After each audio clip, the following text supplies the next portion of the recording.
흔히 성령님 하면은 이제 여러분의 마음속에 성령님은 어떤 분이라고 가장 먼저 떠오릅니까? 많은 사람들은 성령님에 대한 생각이 너무 주관적이고 단편적인 분들이 많습니다. 그 이유는 20세기에 오순절 운동이 일어나면서 방언을 해야 성령을 받았다고 이렇게 말하기 시작하면서 방언 운동이 한 60년 동안 그렇게 들불처럼 번져들었습니다. 1960년대에는 이제 성령님 하게 되면 방언만이 아니라 각종 다양한 병 고치는 거라든지 뭐 이런 기적 행한 거라든지 이런 은사들을 중심으로 성령님은 은사 주시는 분 이렇게 또 생각해서 은사주의 운동이 또 몇십 년간 전 세계에 교파를 막론하고 번져들었습니다.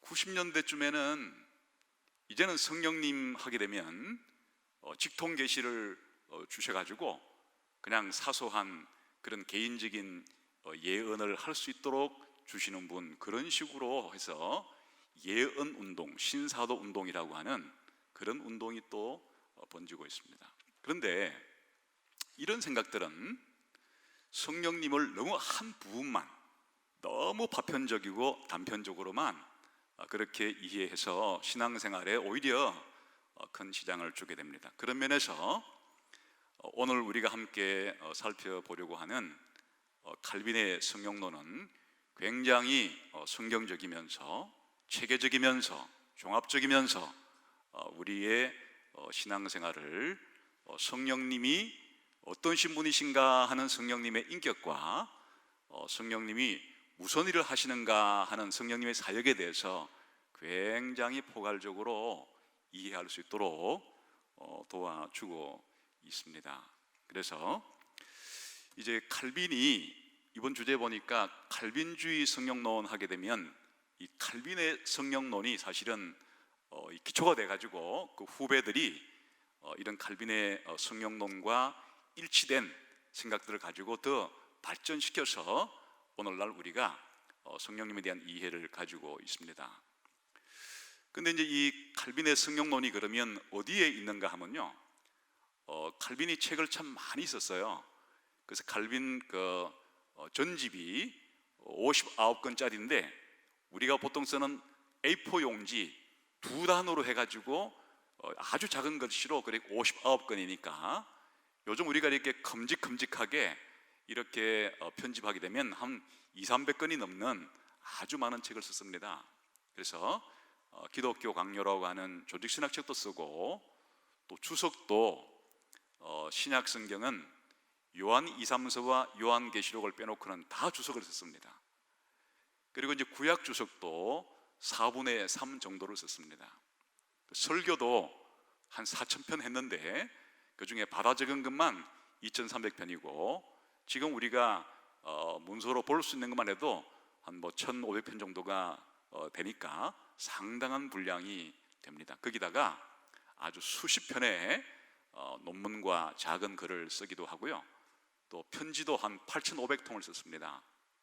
그러니까 엄청난 분량의 책을 쓴 사람이에요. 우리가 평생 따라 읽어도 쉽게 잘 따라 읽지 못할 정도의 많은 책을 썼기 때문에 그럼 칼빈의 성령론은 어디에 있나 하겠죠. 칼빈은 특별히 이제 성령론이라고 하는 한 권의 책 속에 성령님이 어떤 분이시고 또 무슨 일을 하시는 분이신가 하는 걸 쓰지는 않았습니다. 그럼 어디에 있는가 하면 칼빈의 전체 책 속에 다 이렇게 분산되어 있어요. 특별히 주석을 거의 대부분 썼기 때문에 성경 구절에서 성령님에 대한 언급이 나오는 구절들은 전부 다 칼빈이 대부분 주석을 썼으니까 그것들을 다 모아야 칼빈이 성령님에 대해서 어떤 생각을 했는가 하는 걸 알 수가 있으니까 그래 쉽진 않겠죠. 그런데 이제 우리에게 도움을 주는 것은 그나마 칼빈이 아주 간결하고 어느 정도 체계적으로 성경에 나오는 중요 교리들을 집약적으로 쓴 책이 마침 한 권이 있습니다. 그게 기독교 강요라는 책입니다. 그래서 기독교 강요라는 책을 보게 되면 상세한 거는 알 수 없어도 큰 그림을 우리가 볼 수가 있어서 기독교 강요 안에 담겨진 칼빈의 성령론을 우리가 살펴보려고 합니다. 그런데 기독교 강요라는 책도 굉장히 두껍습니다. 4권으로 되어 있습니다.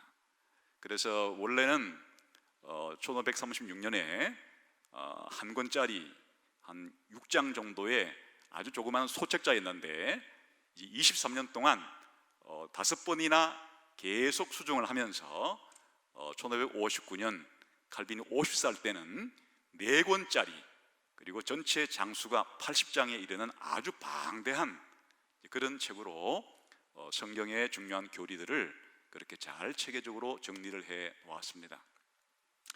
그 중에서 특별히 이제 칼빈이 1권은 성경론과 신론에 대해서 썼고요. 2권은 인간론과 기독론에 대해서, 그 다음에 3권은 구원론에 대해서, 4권은 교회론에 대해서 이제 쓴 책입니다. 그런데 성령론이라고 하는 그 내용은 이 가운데 어디 담겨 있는가 하면 구원론이 시작되는 3권 제1장에 성령님에 대해서 집중적으로 기록을 해 놓았습니다.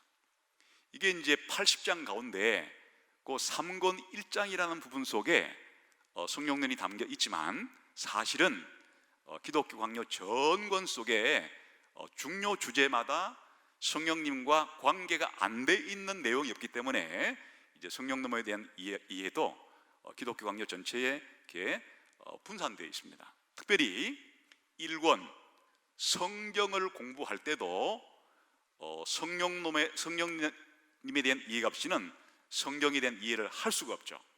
그래서 이제 성경을 다룰 때도 성경과 성령님과의 관계를 다루고, 그 다음에 하나님에 대해서 이야기하는 삼위일체 신론을 다룰 때도 성령님이 삼위일체 신 가운데 한 분이시니까 또 거기에 성령님의 신성과 성령님의 사역에 대해서 또 나옵니다. 그 다음에 이제 2권에 인간을 공부할 때도 특별히 타락한 이후에 성령님께서 우리 인간들에게 예수를 믿든지 안 믿든지 주시는 그런 일반적인 은혜들이 있는데 그거 이야기할 때 또 성령님에 대한 이야기를 합니다. 특별히 예수님께서 오셔서 구원을 이루시는 모든 과정 속에 성령님이 예수님에게 그 사역을 할 수 있도록 힘을 주시니까 또 예수님 다루는 그 기독론 가운데서도 성령님에 대한 이야기가 나옵니다.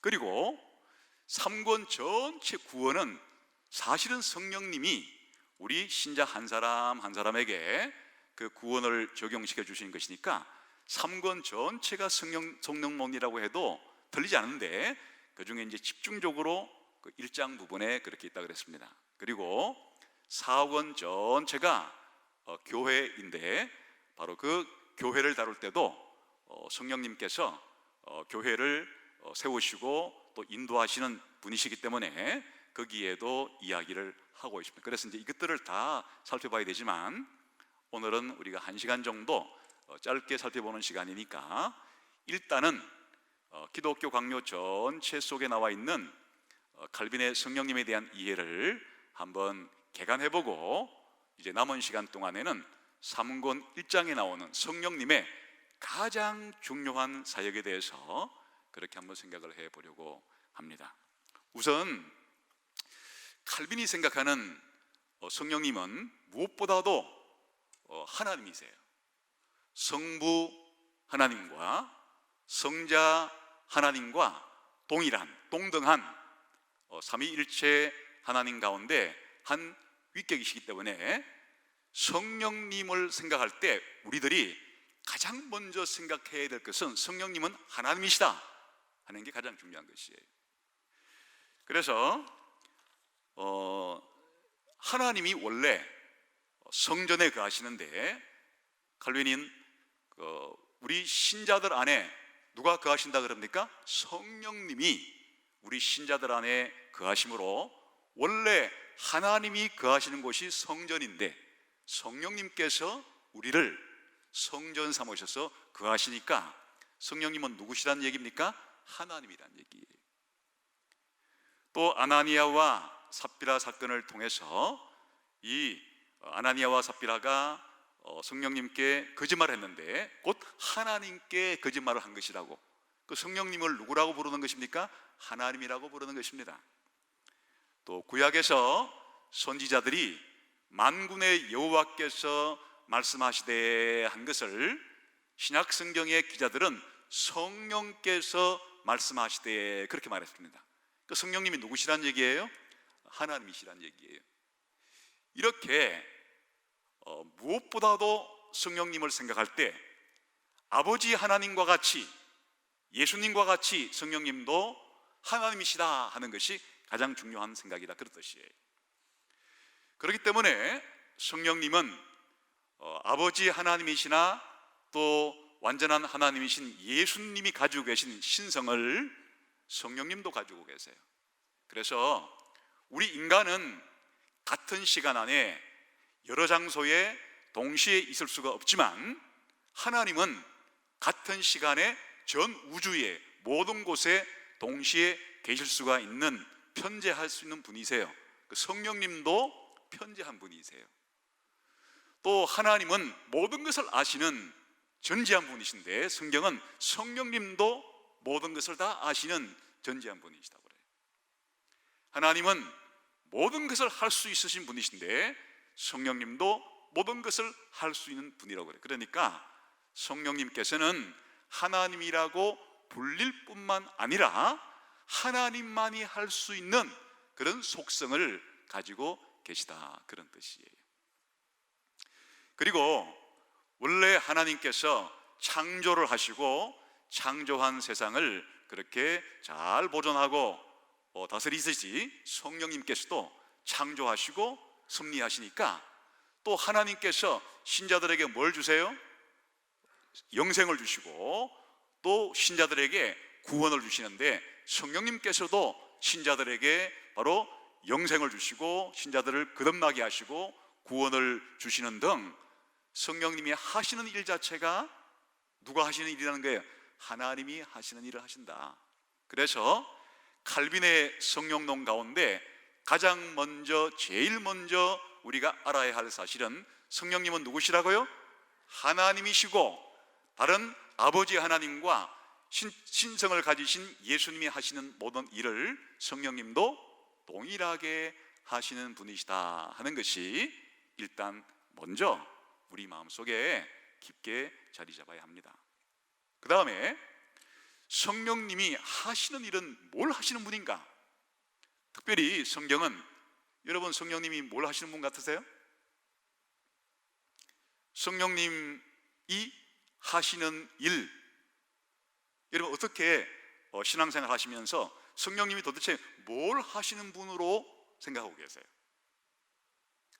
칼빈은 성령님께서는 온 우주 만물을 그렇게 대상으로 지금 사역을 하시는 분이세요. 우주적인 사역을 하시는 분이기도 하시고 더 좁혀서 예수님을 믿든 안 믿든 모든 인간들에게 역사하시는 분이세요. 그리고 마지막으로 가장 중요한 것은 예수 믿는 사람들 속에 역사하는 분이세요. 그러니까 칼빈이 생각하는 성령님의 이 사역은 성경이 말하는 성령님의 사역인데, 성경이 말하는 성령님의 사역은 굉장히 포괄적이라 그 말이에요. 가장 포괄적인 것은 성령님께서 어디에 역사하신다고요? 우주, 이 자연 만물 가운데 성령님이 역사하신다. 그 좁히면 우주 만물 가운데서도 더 중요한 존재는 누굽니까? 인간이에요. 그 성령님은 우주 만물 가운데도 역사하지만은 특별히 인간들에게 역사를 그렇게 하시는 분이시고, 더 중요한 사실은 성령님이 가장 우리 가운데 강력하게 역사하시는 부분은 인간 가운데서도 누구시라고요? 신자들에게, 바로 교회에 가장 강력한 그런 역사를 하시는 분이시다, 그런 말이에요. 그러니까 성령님의 사역은 굉장히 포괄적이고 종합적이에요. 성령님께서 우주에 사역하시는 것은 사실 누구를 위한 걸까요? 인간을 위한 거예요. 인간에게 역사하시는 성령님의 사역은 누구를 위한 걸까요? 사실은 신자들과 교회를 위한 것이에요.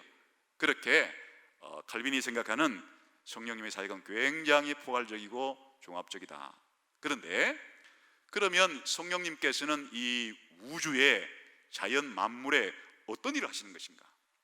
제일 먼저 우주를 창조하실 때 아버지 하나님께서만 창조한 것이 아니라 아들 되시는 예수님도 창조에 참여하셨고 성령님도 창조 사역에 참여하신 거죠. 그 성령님도 누구세요? 창조주세요.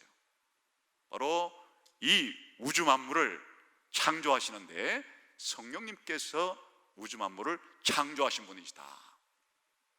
벌써 성령님을 이해하는 이 스케일 자체가 다르단 말이에요.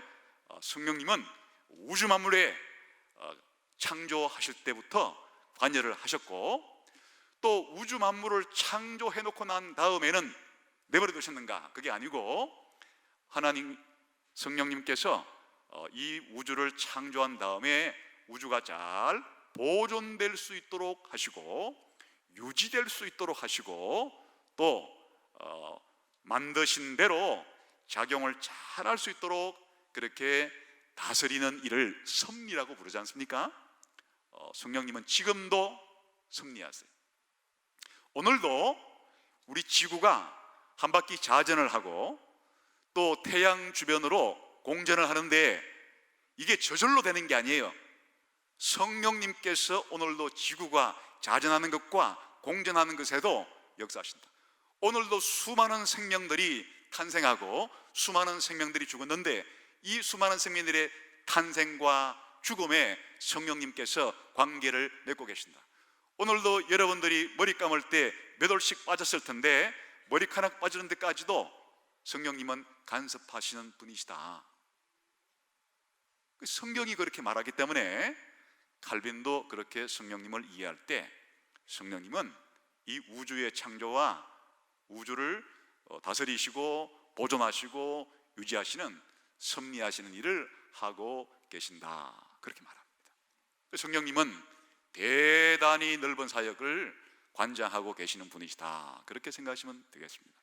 좀 더 범위를 좁히게 되면은 성령님은 이제 우주보다도 더 중요한 누구에게 역사하셨다고요? 지금도 역사하신다고요?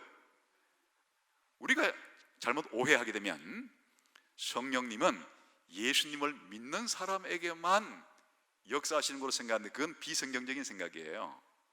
성령님은 예수님을 안 믿는 사람들에게도 역사를 하시는데, 물론 예수님을 믿는 사람들에게 역사하는 것과는 다른 역사를 하고 계시죠. 그럼 어떤 역사를 하고 계시는가 하니까, 이제 하나님께서 우리 인간을 만드실 때에 다른 동물들과 이 다른 자연물과 독특하게 다른 존재로 창조했는데 하나님의 형상으로 창조했습니다. 그 이야기는 우리 인간에게 뭘 주었다는 얘기일까요? 이성, 지성을 주시고 또 자유롭게 선택할 수 있는 의지를 주시고, 요즘 말로 말하면 지성과 감정과 의지를 가진 존재로 우리 인간을 만드셨는데, 인간이 죄를 짓게 됨으로써 마치 사과가 썩듯이 또 우리가 많은 어떤 물건들이 고장이 나는 것처럼 하나님의 형상으로 지음받은 우리 인간이 죄 때문에 오염이 됐어요. 그래서 이제 우리 인간들이 가지고 있는 이런 이성이 아주 처음 창조됐을 때보다는 좀 문제가 생겼어요.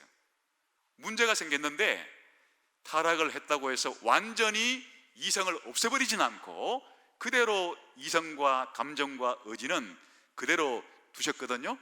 그 타락한 이후에도 우리 인간들은 오늘날 이 세상에 살아가면서 먹고 마시고 정치하고 경제, 사회, 문화, 예술 활동 같은 것들을 하고 있어요. 그 뭐 가지고 하죠? 일단 우리가 머리를 써야 되겠죠? 우리의 지성을 가지고 또 의지를 가지고 선택을 해야 되겠죠? 그렇게 해서 우리가 정치, 경제, 사회, 문화 같은 우리가 이 땅에서 살아가는 일을 하는데, 그때 이런 일을 할 수 있도록 우리들에게 재능을 주시고, 또 우리들에게 이와 같이 정치학을 발전시키고 경제학을 발전시키고 과학을 발전시킬 수 있는 이와 같은 진리를 누가 깨닫게 해주셨는가 하니까 성령님이 주신 것이에요. 그래서 칼빈은 모든 진리는 성령님께서 주신 것이다.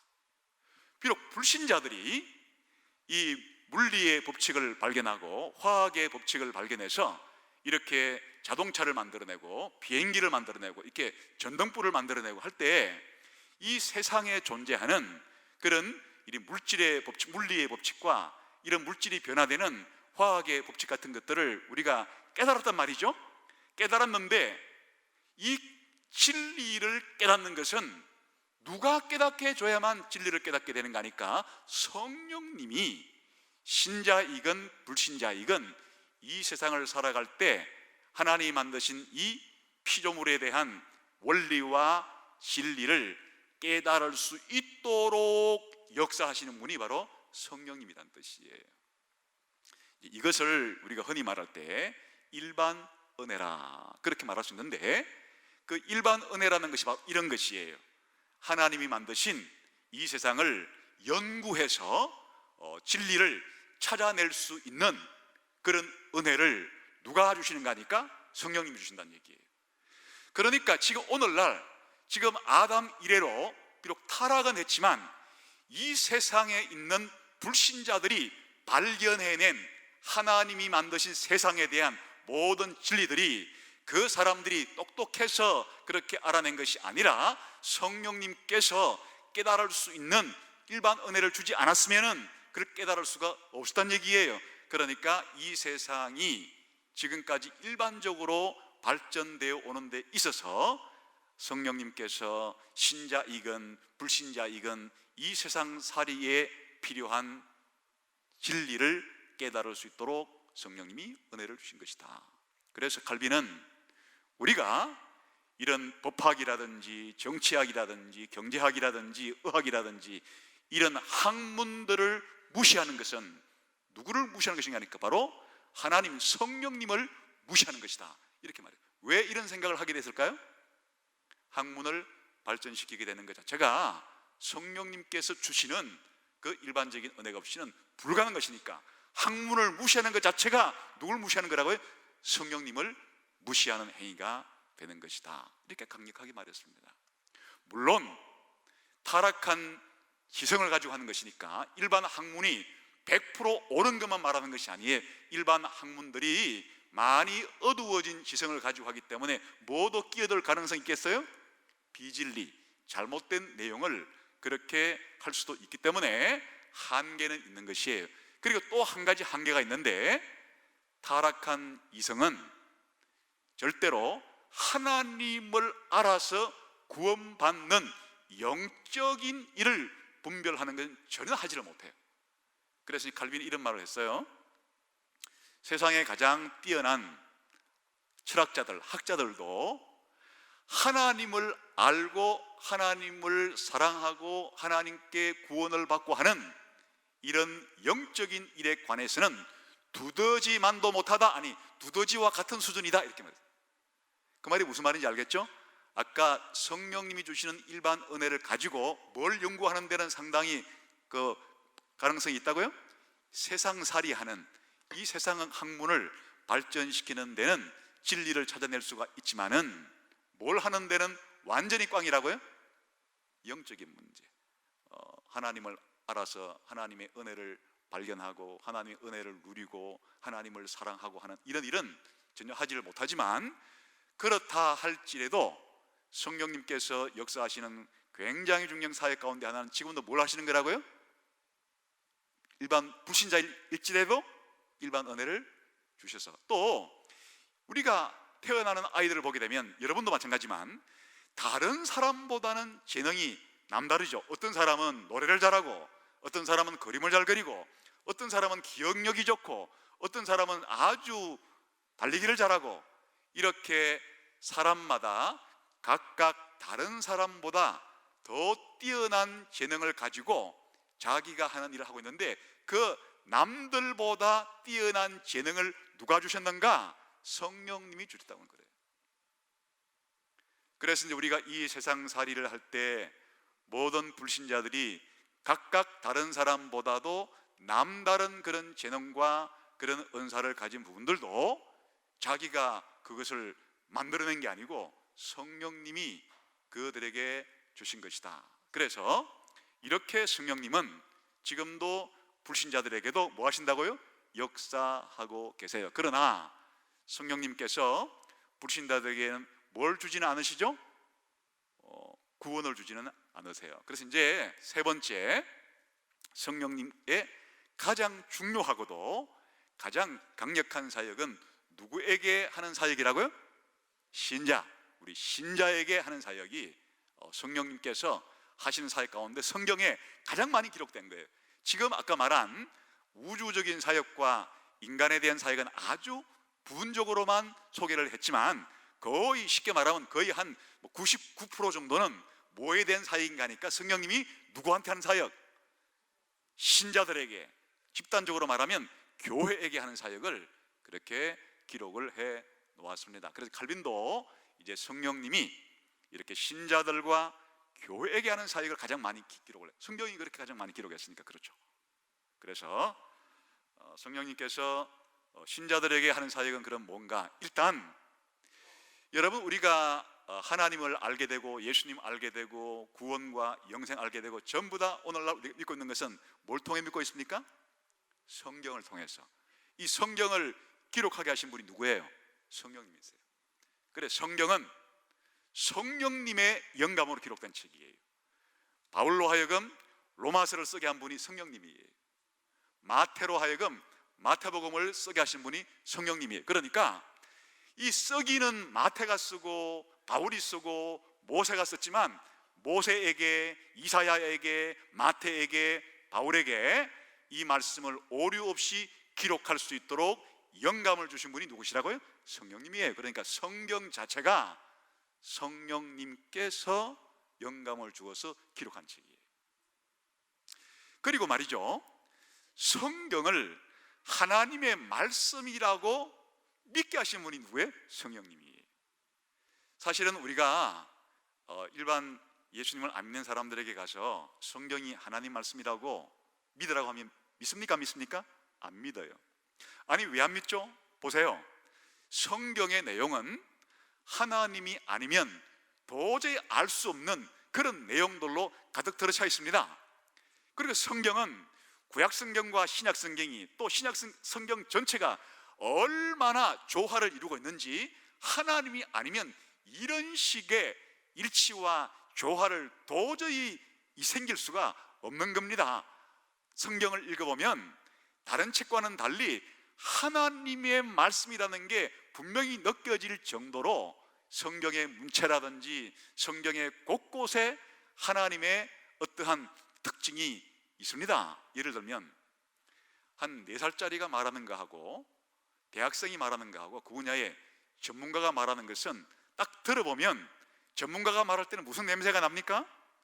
전문가 냄새가 나듯이 이 성경을 읽어보면 하나님이 아니면 도저히 쓸 수 없을 그런 느낌을 우리가 받단 말이죠. 이렇게 불신자에게 설명해줘도 불신자들이 우리가 성경이 하나님 말씀이라는 걸 증명해줘도 믿을까요? 안 믿을까요? 안 믿습니다. 성경이 하나님의 말씀이라고 믿는 이런 성령님이 신자 속에 들어오셔서 이것이 내가 쓴 내 말이다, 성령님께서 우리 신자 안에서 성경이 하나님 말씀이라는 것을 증거를 해 주어야 비로소 우리 신자들이 성경이 하나님 말씀으로 믿게 되는 것이에요. 이걸 이제 칼빈은 성령님의 내적 증거라고 불렀어요. 다시 말하면 성경을 기록하게 하시는 분도 하나님이시고 성경책을 하나님 말씀이라고 믿게끔 하시는 분도 성령님이 아니면 생겨나지 않는다는 얘기예요. 지금 이 자리에 성경이 하나님 말씀이라고 생각하시고 내가 뭘 믿어야 할지, 내가 어떻게 살아야 될지에 대한 나의 최고의 지침서다, 이렇게 믿으시는 분은 여러분 마음 안에서 누가 역사했다는 뜻이에요? 성령님이 여러분 안에서 그렇게 역사를 한 사람만 성경을 하나님 말씀으로 믿을 수 있다는 얘기예요. 우리가 성경을 이해하는 것도 그렇고 성경을 제대로 전하는 것도 마찬가지예요. 그러니까 일단 성령님이 기독교인에게 역사하는 첫 번째 중요한 내용은 무엇과 관계가 있다고요?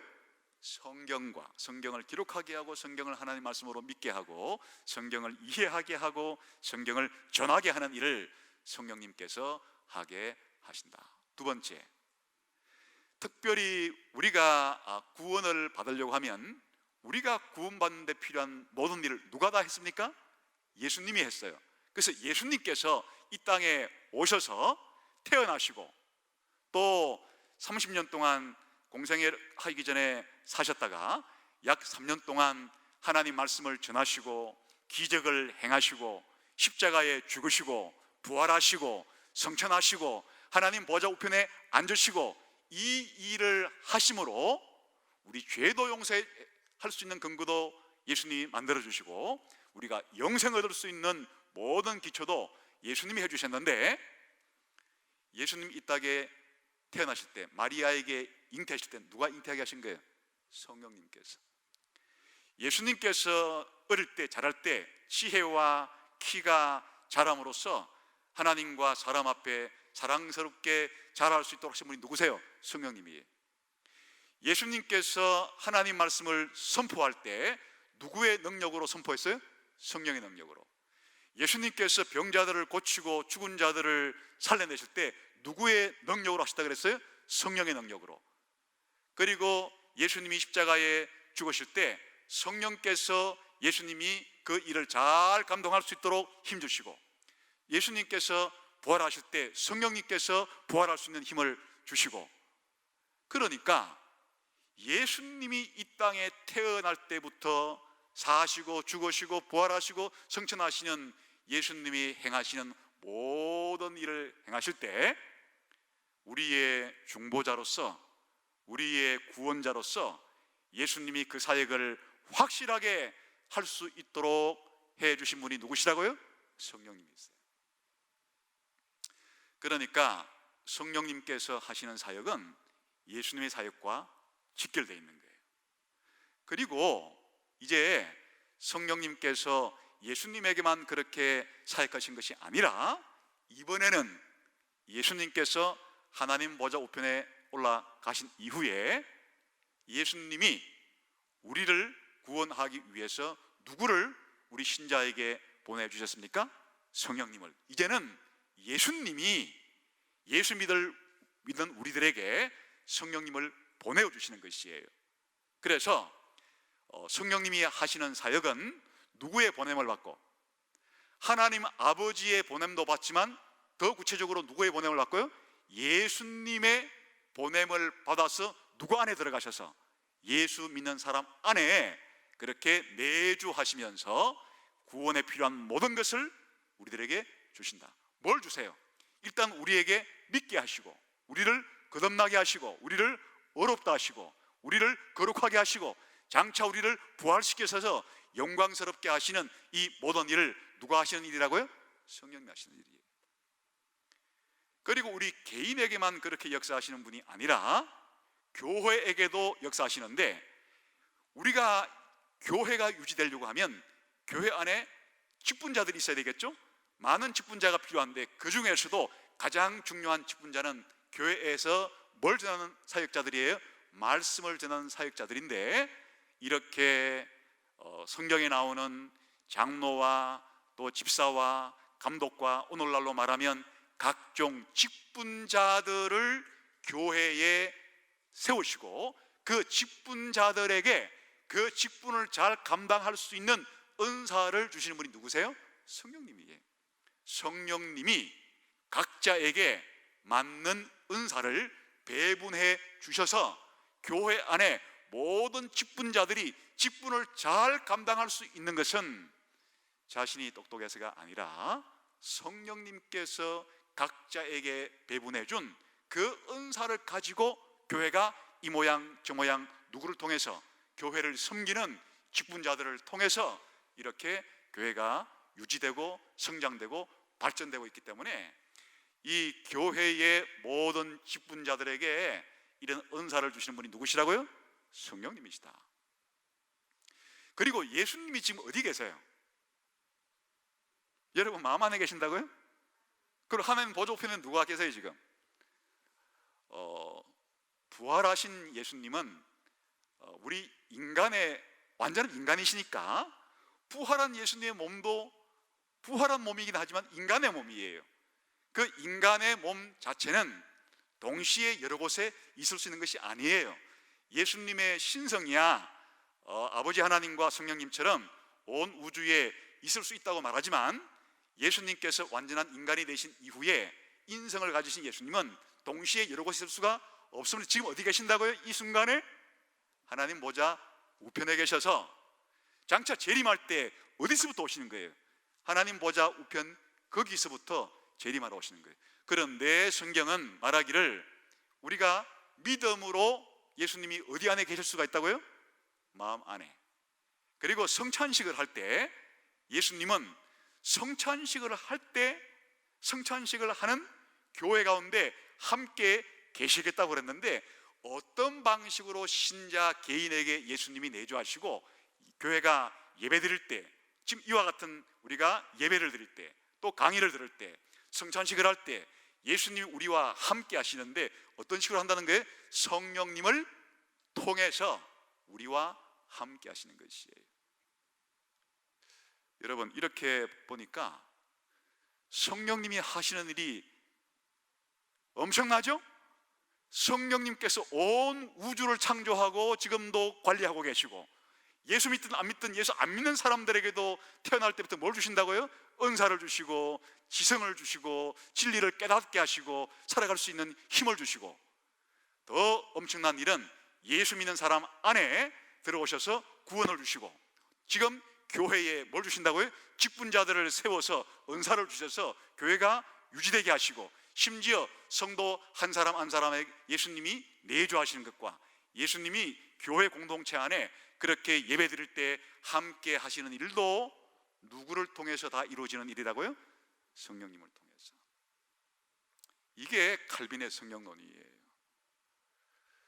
그러니까 어저께 여러분이 강의 들으셨던 존 오웬의 성령론은 칼빈보다 그 다음 한 세기 뒤에 태어난 사람인데 이런 칼빈은 그런 성령론을 쓰지 않았지만 이렇게 기독교 강요 곳곳에 성령님에 대한 이렇게 방대한 내용이 널려 있기 때문에 그러한 내용들을 아주 더 상세하게 종합적으로 체계화시켜서 칼빈주의 성령론 가운데 가장 그래도 분량이 아주 방대하면서도 굉장히 잘 쓴 책이 바로 오웬의 성령론인데 그 뿌리는 그슬로 올라가면 어디에 있다고요? 칼빈이 쓴 이 많은 책 가운데 특별히 제가 지금 설명드린 게 제가 지금 말한 것들이 전부 다 칼빈의 기독교 강요 안에 여기저기에 담겨 있는 칼빈의 성령론을 여러분들에게 지금은 정리해서 설명드린 것이에요. 그러니까 기본적으로 이 칼빈주의 성령론, 칼빈의 성령론은 이렇게 성령님을 생각할 때 성령님의 사역보다도 더 먼저는 뭐라고요? 성령님이 신성, 성령님의 인격적인 분이신 것이 더 중요하고 성령님의 사역을 생각할 때라도 성령님의 우주사역, 성령님의 인간사역, 성령님의 신자에 대한 사역을 포괄적으로 그렇게 받아들이면서 성령님을 이해하는 것은 신앙생활에 엄청난 균형이 생기게 된다는 뜻이에요. 그러면 이제 한 남은 시간 동안에 이제 이 중에서도 가장 중요하고 우리들에게 더 피부에 와 닿는 것은 성령님이 우주에 사역하는 것도 아닐 것이고 또 성령이 불신자에게 하는 것도 아닐 것이고 또 성령님이 교회 전체에 하는 것도 아니라 여러분 각자 개인에게 역사한 일이 무엇인가가 그래도 관심이 좀 많으시겠죠. 이 부분이 어디에 담겨 있는가 하니까 아까 제가 어디 담겨 있다고 그랬습니까? 예, 기억력이 좋으시네요. 3권 1장에 바로 담겨 있습니다. 그래서 이제 3권 1장은 어떤 장인가 하면요, 2권의 마지막이 예수님의 사역으로 끝나요. 예수님의 사역을 통해서 우리가 구원받을 수 있는 모든 것을 다 이루셨다 했는데, 우리가 구원받으려고 하면 예수님이 이루어 놓으신 그 사역이 예수님과 우리가 어떻게 됩니까? 연합이 되어야 예수님이 행하신 모든 것이 내 것이 되는 것이에요. 쉽게 말하면 한 자매가 대통령 하는 형제와 결혼을 했습니다. 그럼 그 다음부터 자기의 인생 자체가 무슨 레벨로 갑자기 바뀌게 돼요? 대통령의 관심사와 대통령이 만나는 사람과 대통령이 하는 일이 곧 자기의 관심사가 되고, 함께 걸어가게 되면 자기 보고 뭐라고 불러줘요? 영부인이라 불러주고. 그렇게 결혼을 해서 부부가 하나가 됨으로써 남편의 지위와 남편이 행하는 것들이 아내에게 연결되어 있듯이, 우리 신자들이 죄를 용서받고 하나님께 의롭다함을 받고 하나님의 자녀가 되고 행하는 모든 일들은 전부 다 우리 신자들이 누구와 연합이 되어야만 일어나는 일이라고요? 예수님과 연합이 되어야만 우리에게 구원이 생겨나게 되는 것이에요. 그런데 예수님과 연합이 되려고 하면 뭘 통해서 예수님과 연합이 되는 거예요? 예수님을 믿어야 연합이 되는 것이에요. 그런데 예수님을 믿을 수 있는 믿음을 누가 주시는 거예요? 성령님이 주시는 거예요. 그래서 성령님의 사역 가운데 백미, 성령님의 사역 가운데 핵심이 뭔가 하니까 예수님과 예수 믿는 사람을 연합시켜 주는 것이 성령님의 가장 중요한 사역이에요. 그래서 칼빈 기독교 강요 3권 1장은 이 주제를 다루는 것이, 성령님이 누구라고요? 예수님과 신자를 연합시켜 주시는 분이다. 한번 우리 강의한 나눠드린 거 읽어볼까요? 한번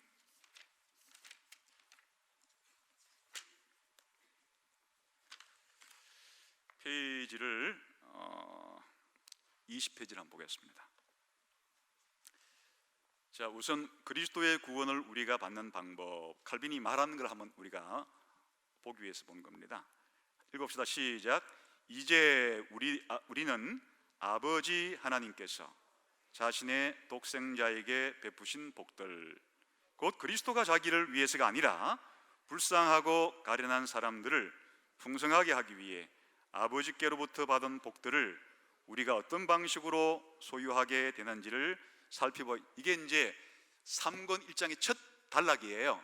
쉽게 말하면 예수님이 이루어 놓으신 구원을 우리가 어떻게 받는 방법을 알아보자 하고 시작하는 것이에요. 그 다음에 시작. 우리가 그리스도 밖에 있고 그리스도로부터 분리되어 있는 한 그리스도가 인류의 구원을 위하여 친히 당하시고 행하신 모든 것이 우리에게 아무 소용이 없고 또한 전혀 유익이 되지 못한다. 지금 이런 사람들이 누구예요? 불신자들이에요. 예수님이 구원받을 일을 다 해놓았어도 예수님과 연합이 안 돼 있으면, 예수님 밖에 있으면 그 사람에게는 아무 소용이 없다, 그런 말이죠. 그러면 누구에게 예수님이 이루신 구원이 이루어지는가? 그 다음 시작. 그리스도가 우리의 것이 되고 또한 우리 속에 거해야만 비로소 그리스도가 아버지로부터 받은 복들을 우리와 함께 나눌 수 있다. 그러므로 그리스도를 우리의 머리 또한 많은 형제 중에 맏아들이라 부르며 우리는 그리스도에게 접붙임 되었다. 또한 그리스도로 옷 입었다고 말한다. 그러므로 이미 말했듯이 우리가 그리스도와 하나가 되지 않고서는 그리스도가 소유하시는 모든 것이 우리와 아무런 상관이 없다. 그렇죠?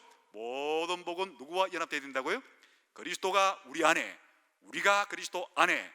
그래서 그리스도가 우리의 머리 되시고 그리스도가 우리의 형님 되시고 우리는 그리스도의 신부가 되고 그리스도와 우리가 하나가 될 때만 그리스도가 이루신 구원을 전부 나의 것으로 삼을 수가 있다. 그런데 어떻게 그러면 그리스도와 연합이 된다는 말인가 하는 것이 그 다음에 그 다음에 21페이지에 제일 1번 읽어보겠습니다. 시작. 한마디로 말하자면 성령은 그리스도가 우리를 그리스도 자신과 효과적으로 연합시키시는 끈이다. 이게 성령님의 사역 가운데 뭐라고요? 가장 중요한 사역이고 또 뭐라고요? 가장 백미가 되는 거예요. 성령님이 왜 오셨는가? 예수님께서 성령님을 왜 보내셨는가? 한마디로 말하면 예수님이 예수님과 예수 믿는 여러분을 뭐 하시려고? 하나로 연합시켜 주시려고 성령을 보내주셨다. 그러니까 성령님은 그리스도와 우리를 뭐하게 해주시는, 연합시켜 주시는 끈과 같은 분이시다. 이것이 가장 중요한, 여러분의 개인적인 삶에 있어서, 여러분의 구원에 있어서 이게 가장 큰 기초예요. 그러면 어떻게 성령님이 예수님과 우리를 연합시키는 분이라 그랬는데 어떻게 연합시켜준단 말인가? 뭘 통해서요? 믿음을 주어서. 그 다음에 시작. 성령의 주된 역사는 믿음이다.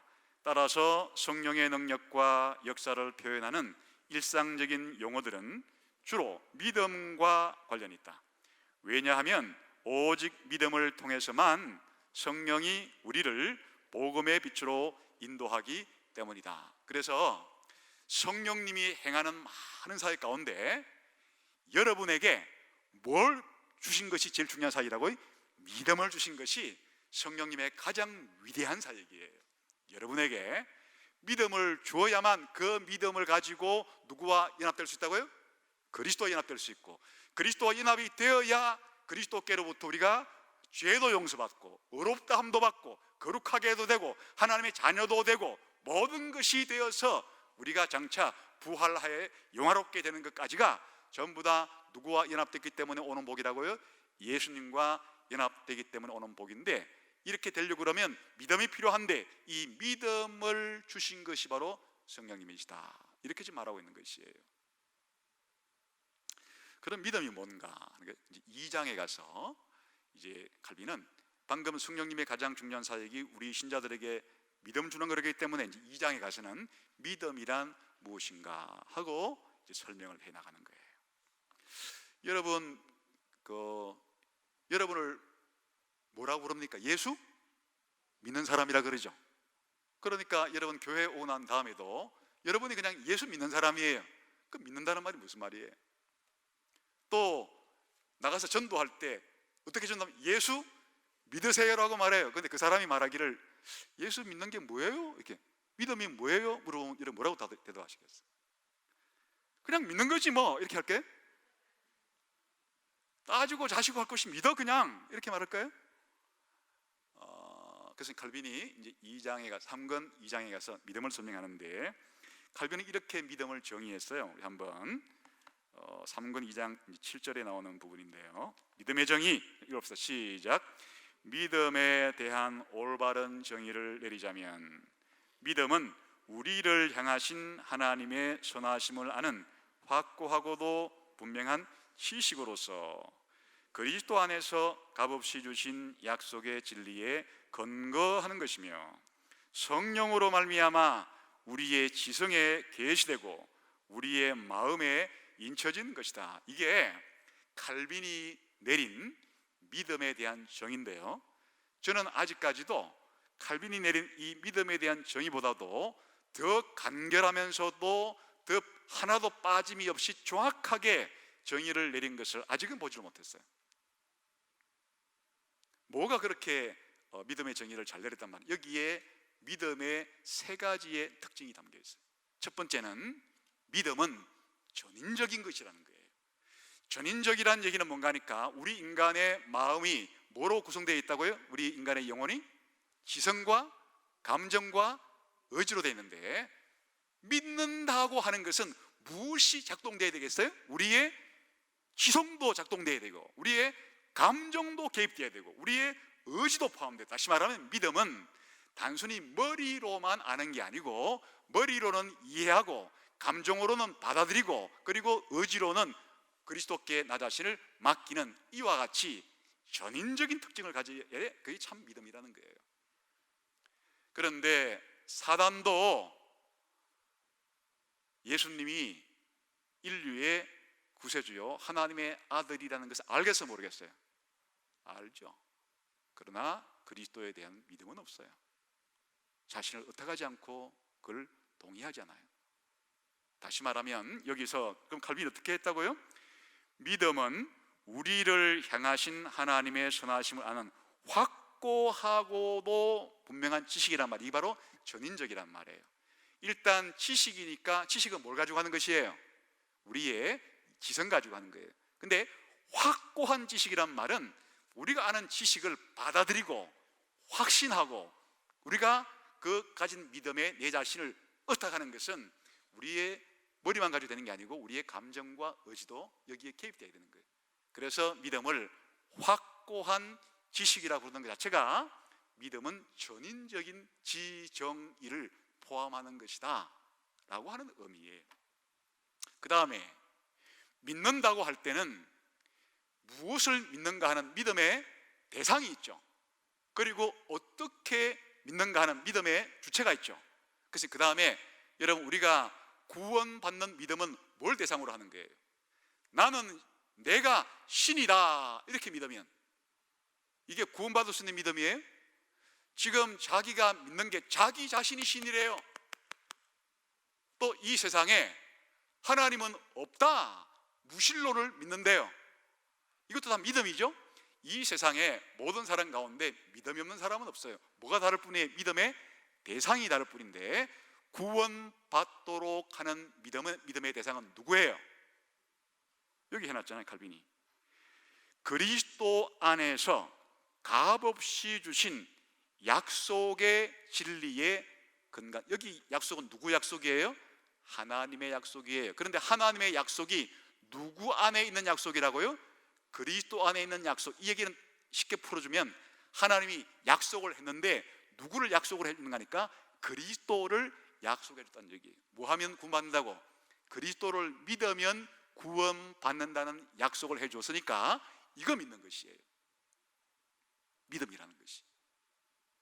그러니까 믿음이라는 것은 넓게 말하면 성경이 하나님의 말씀이라는 사실을 믿는 것이고, 더 좁혀 말하면 성경에서 말해준, 누굴 믿어야 구원받는다는, 예수님을 믿어야 구원받는다는, 예수님을 믿어야 구원받는.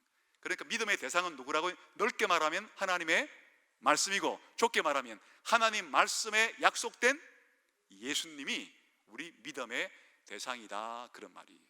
확실해졌죠? 그러면 이렇게 아까 전에 하나님의 말씀이, 성경이 하나님의 말씀이라고 믿어지고, 또 하나님의 말씀 속에 약속으로 담겨진 예수님을 믿어야 예수님이 주님이시고, 예수님이 하나님의 아들이시고, 예수님이 그리스도시고, 예수님이 우리를 위해 죽고 부활하셔서 우리 죄를 용서해 주시고 우리에게 의롭다함을 준다고 하는 이런 믿음은 누가 주시는 건가요? 바로 성령님이 준다는 얘기. 그게 그 다음 문장이, 성령으로 말미암아 어떻게 된다고요? 우리의 지성에 계시되고 우리 마음에 인쳐진 거다. 이제 이게 무슨 말인가? 아까 전에 처음에 믿음은 전인적인 것이다 그랬죠? 일단 우리의 뭐가 바뀌어야 돼요? 우리의 지성이 바뀌어야 되겠죠? 또 우리의 마음도 따라가야 되겠죠? 그런데 이와 같은 전인적인 믿음을 누가 주신다고요?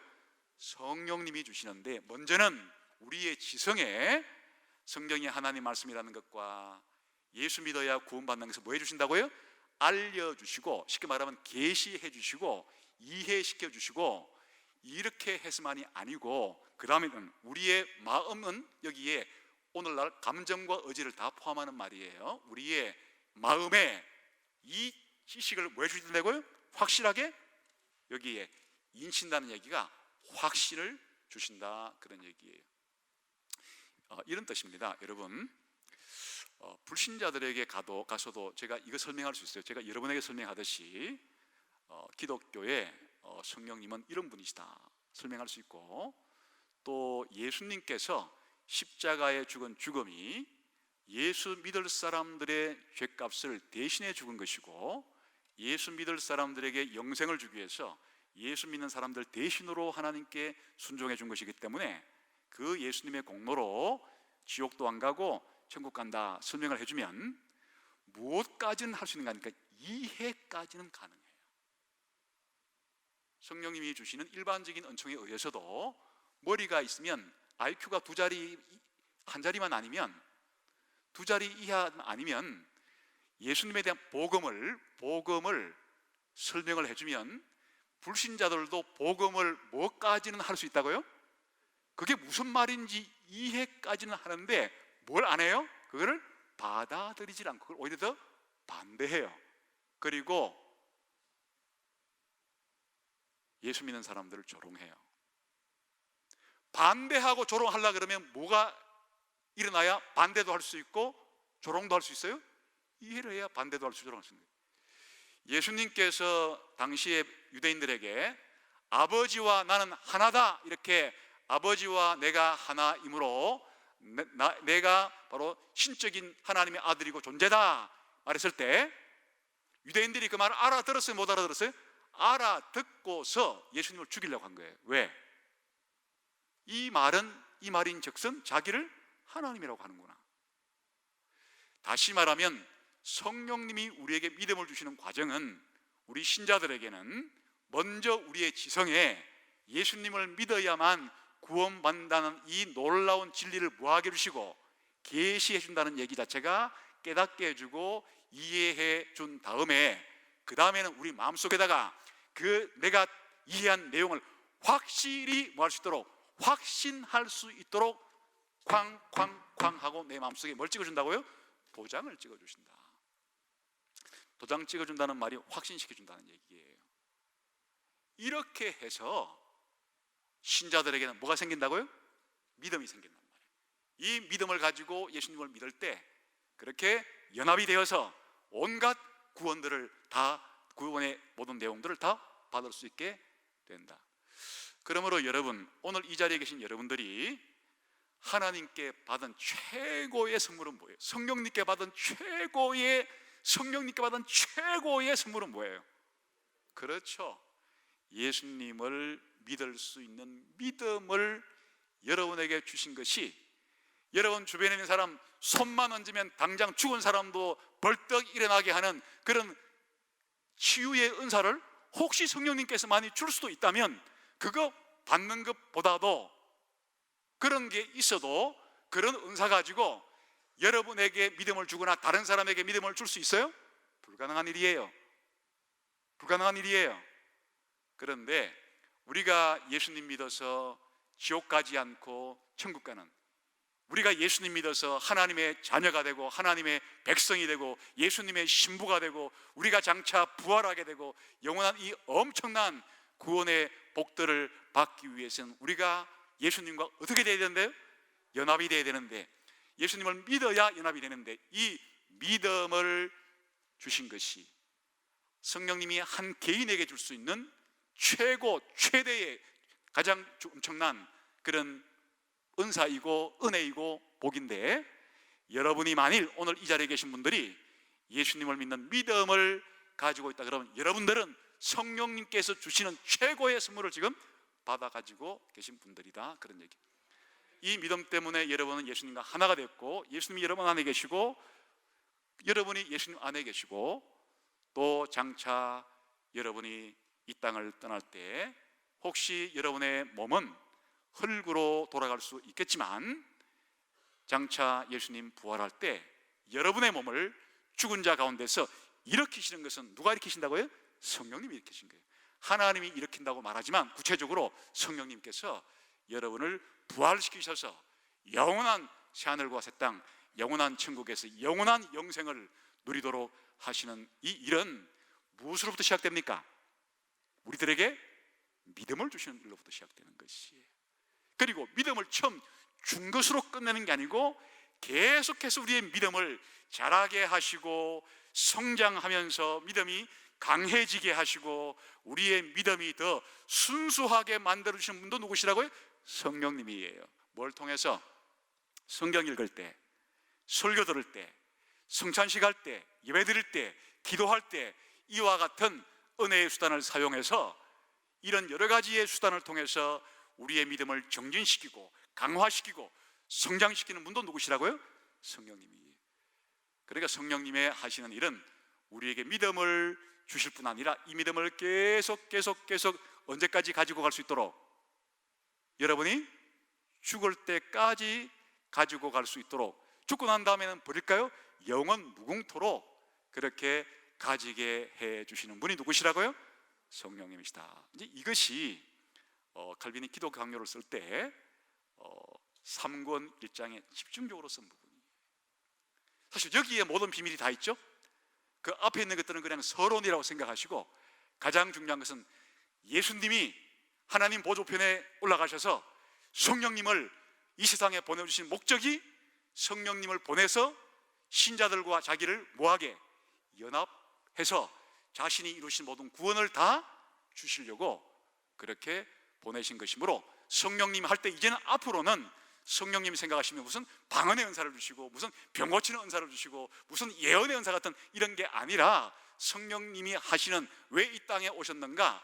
우리를 예수를 주라고 믿는 이 일은 누가 아니고는 할 수 없다고요? 성령이 아니고는 예수를 주라고 할 수 없는, 다시 말하면 성령님이 오시는 가장 중요한 목적이 예수를 주로 믿게끔 해서 예수님과 연합시키러 오신 이 사역이 성령님의 가장 중요한 사역이다. 그런데 여러분, 제가 지금 성령님의 가장 중요한 사역이라 그랬지 성령님이 이것만 하신다 그러지 않았죠? 성령님은 이보다 훨씬 큰 사역 하신다 그랬죠? 교회 전체에 모든 직분자들을 세우시고 직분자들에게 은사를 주시고 성도 각각에도 은사를 주셔서 교회를 세워가기도 하시고, 우리가 예배 드릴 때 예수님이 우리 가운데 함께 계실 수 있도록 예수님의 임재를 우리들로 하여금 그렇게 느끼고 깨닫고 누릴 수 있도록 또 해주시고, 더 크게는 예수 안 믿는 사람들에게도 뭘 주시고? 적성과 재능을 주시고, 심지어는 오늘 이 우주 만물이 계속 유지될 수 있도록 하는 일도 성령님이 다 하시는 일이니까 성령님이 여러분들에게 믿음을 주시는 것이 그것만 하는 건 아니지만 성령님께서 여러분에게 예수님을 믿도록 해서 예수님과 연합시켜서 여러분 안에서 구원을 계속 완성시켜가는 일이 성령님의 가장 중요한 사역이라는 사실은 확실히 아시겠죠? 그래서 이것이 칼빈주의 성령론입니다. 그래서 요즘 유행하는 이런 성령운동 한다는 사람들과 비교해 보니까 성령운동 한다는 사람들은 이런 성령론 가운데 성령님의 신성과 인격에 대해서는 별로 생각을 별로 안 해요. 이렇게 마치 성령을 물질처럼, 자기가 성령을 줄 수 있는 것처럼 이런 식으로 불바다라고 하든지 아니면 뭐 하면서 장풍 쏘든지, 하여튼 이 성령님이 신적인 인격이라는 사실을 거의 깊게 생각하지 않아요. 문제는 여기서부터 출발하는 것이에요. 성령님은 하나님이세요. 인격적인 분이세요. 성령님의 사역을 생각할 때도 성령님은 우리 신자의 사역하기 이전에 뭐부터 시작했다고요? 온 우주를 창조하시고 지금도 섭리하셔서 우주를 유지하고 보존하고 다스리고 계시고, 또 예수 안 믿는 사람에게도 지금 성령님이 역사하고 있지만 성령님이 오신 가장 중요한 목적은 예수님이 오신 이후부터는 무슨 사역일까요? 한 사람 한 사람 예수 믿도록 예정된 사람들을 모아시는, 불러내가지고 뭘 주어서 믿게 해서 그 사람과 예수님을 연합시켜서 그 사람 안에서 죄 용서와 의로움과 양자됨과 칭의와 성화와 영화라고 하는 엄청난 구원의 사역을 이루어 가시는 것이 지금 하시는 성령님의 가장 중요한 사역. 여러분들은 그 성령님의 사역을 몸소 누리고 체험하고 있는 분들이세요. 그러니까 날마다 성령님께 나갈 때, 성령님을 의지할 때 성령님이 누구시고 성령님이 무슨 일을 하시는지를 잘 알아서 성령님께서 여러분들의 믿음을 더 건강하게, 더 균형 잡히게, 더 풍성하게 성장시켜 가시기를 주님의 이름으로 축원합니다.